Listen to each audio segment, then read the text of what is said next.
आपल्या बायकांना रोजची कामं काही चुकली आहेत का? रोज उठायचं आणि तीच कामं करायची हेच आपलं रुटीन असतं, हो की नाही? तर असं इथं मी भांडे वगैरे घासलेले, भांडे लावून घेतले आणि नंतर आईने कपड्याच्या घड्या करून ठेवलेल्या, ते सुद्धा कपाटात ठेवून दिले. सकाळची कामं जेवढ्या लवकर करता येईल तेवढी लवकर आवरून घेतलेली बरं, नाही तर मग पूर्ण दिवस कामातच जातो.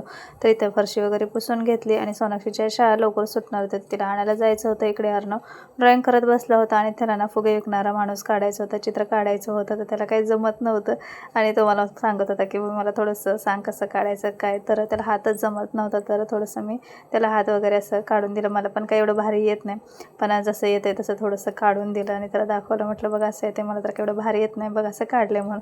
सोनाक्षी खूप छान चित्र काढते, तरी तर मी त्याची ड्रॉइंग वगैरे तो काढत बसला आणि नंतर मग मी फरशी पुसून घेतली. चला आता बेसन बनवायचे, तरी तर मी फॅन खालीच बसले होते, खूप गरम होत होतं, त्यामुळे म्हटलं चला थोडा वेळ बसते फॅन खाली. लसूण सोलूस तोपर्यंत कांदे वगैरे कापून घेते आणि मस्त बेसन बनवून घेतलं. रात्री शेंगदाण्याचा कूट करून ठेवला, खूप उशिरा केला, त्यामुळे मग बरणीत भरून ठेवलं नव्हतं, सकाळी भरला म्हणजे आत्ता भरून घेतला.